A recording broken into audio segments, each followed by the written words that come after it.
everyone and welcome to my channel। Linear differential equation with constant coefficient का first part complete हो गया था, जिसमें हमने पढ़ा था working rule of complementary function. हमने कॉम्प्लीमेंट्री फंक्शन निकालना सीख लिया था। अब बचा था पार्टिकुलर इंटीग्रल। पिछले वीडियो में एक चीज़ बताना भूल गई थी, जो कॉम्प्लीमेंट्री फंक्शन होता है वो इक्वल टू के लेफ़्ट साइड का निकलता है। मतलब इधर जो टर्म्स होते हैं उनका कॉम्प्लीमेंट्री फंक्शन निकलता है और इक्वल टू के राइट साइड में जो टर्म्स होते हैं उनका पार्टिकुलर इंटीग्रल निकलता है। सो पार्टिकुलर इंटीग्रल निकालना सीखते हैं। So let's start without wasting your time. मान लेते हैं कि ये कोई हमें डिफरेंशियल इक्वेशन दी गई है और इक्वल टू के क्यू, ये जो क्यू है यहाँ पे जो था क्यू वो ज़ीरो था, इसीलिए यहाँ पे पार्टिकुलर इंटीग्रल नहीं निकला। लेकिन अगर यहाँ पे कोई टर्म होता है, ज़ीरो की जगह पे क्यू टर्म होता है, तो उसका पार्टिकुलर इंटीग्रल कैसे निकालेंगे वो देखते हैं। तो मान लेते हैं कि ये कोई इक्वेशन हमें दी गई है, उसको हमने सिंबलिक फॉर्म में लिख लेना है। जब हम कॉम्प्लीमेंट्री फंक्शन निकालेंगे तो हम इक्वेशन को ऑक्सिलरी इक्वेशन के फॉर्म में लिखेंगे, और जब पार्टिकुलर इंटीग्रल निकालेंगे तो इक्वेशन को हम सिंबलिक फॉर्म में लिखेंगे। तो हमने इसको सिंबलिक फॉर्म में लिख लिया। अब हम क्या करेंगे, y इज़ इक्वल टू, इसी एग्जाम्पल को लेके चलते हैं।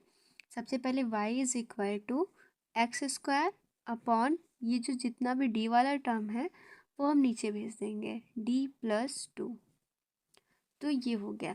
अब जो क्यों है वो डिफरेंट टाइप्स के हो सकते हैं, इसी वजह से इसका जो सोल्यूशन निकलेगा वो भी तरह तरीके से निकलेगा। मान लेते हैं Q is equal to E A X है। इस फॉर्म में अगर क्यू हमें दिया गया है तो हम पार्टिकुलर इंटीग्रल कैसे निकालेंगे वो देखते हैं। तो सबसे पहले हम इक्वेशन को इस फॉर्म में लिख लेंगे। तो इस फॉर्म में हमने लिख लिया। अब हम क्या करेंगे, अगर क्यू की जगह पे ई ए एक्स हमें दिया गया है तो डी की जगह पे हम ए रख देंगे। एक्स के आगे जो कोफिशिएंट होगा उसको हम रख देंगे। अगर ए रखने के बाद यहाँ पे नीचे ज़ीरो बन रहा है तो हम क्या करेंगे, if F A is equal to zero, हम ऊपर एक्स से मल्टीप्लाई करेंगे और नीचे वाली जो इक्वेशन है उसको डिफ्रेंशिएट कर देंगे। अगर फिर भी ज़ीरो बन रहा है तो उसको डबल डिफ्रेंशिएट करेंगे और ऐसा हम करते रहेंगे। अब इसको एक एग्जांपल से समझते हैं। मान लेते हैं कि ये इक्वेशन हमें दी गई है, तो सबसे पहले हमें कॉम्प्लीमेंट्री फंक्शन निकालना होगा इधर का। उसके बाद हम पार्टिकुलर इंटीग्रल निकालेंगे इसका, e2x का, यही मेथड यूज़ करके। तो कॉम्प्लीमेंट्री फंक्शन निकालना हमने पहले वीडियो में सीख लिया है, तो वो हम यहाँ पे डिस्कस नहीं करेंगे, सिर्फ पार्टिकुलर इंटीग्रल निकालना ही सीखेंगे। हमने इसका CF निकाला तो हमें मिला है y is equal to c1e(x/2 plus c2e-3x/2। अब हम पार्टिकुलर इंटीग्रल निकालेंगे। तो सबसे पहले हमें इक्वेशन को सिंबलिक इक्वेशन के सिंबलिक फॉर्म में लिखना होगा। तो सिंबलिक फॉर्म में हम क्या करते हैं, सबसे पहले सिंबलिक फॉर्म में लिखेंगे तो ये 4 कोफिशिएंट हम वैसे लिख देंगे और d लिखेंगे। अब ये d का स्क्वायर है तो यहाँ हम स्क्वायर लगा देंगे, प्लस फिर से 4 लिखेंगे, यहाँ पे सिंगल d लिखेंगे, -3, और ये पूरे का y is equal to e2x। ये हो गया। अब हम क्या करेंगे, जैसे कि यहाँ पे हमने कहा, दिखाया गया है कि ये वाला जो टर्म, डी वाले जो टर्म होंगे उसको हम क्यू के नीचे भेज देंगे। तो सेम यहाँ पे भी हम वही करेंगे, y is equal to e2x upon में आ जाएगा 4d² प्लस 4d-3। अभी हमने देखा था यहाँ पे कि जब e के फॉर्म में, e(ax) के फॉर्म में क्यों होता है तो हम क्या करते हैं, d की जगह पे हम a पुट करते हैं।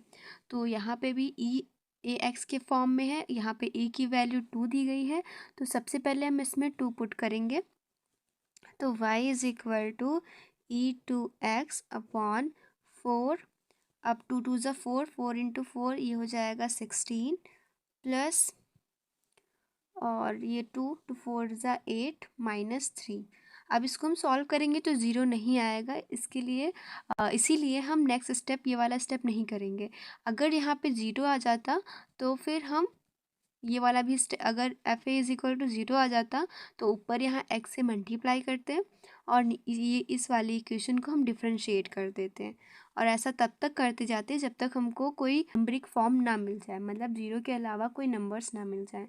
जब हम इसको सॉल्व करेंगे तो हमें इसका आंसर मिलेगा y is equal to E 2x upon 621। इसको सॉल्व करने के बाद 21, तो ये आ जाएगा हमारा पार्टिकुलर इंटीग्रल और ये आ गया था हमारा CF मतलब कॉम्प्लीमेंट्री फंक्शन। और जो जनरल सोल्यूशन निकलता है वो होता है y is equal to CF plus PI। तो इसको और इसको हम ऐड कर देंगे तो हमें जनरल सोल्यूशन मिल जाएगा।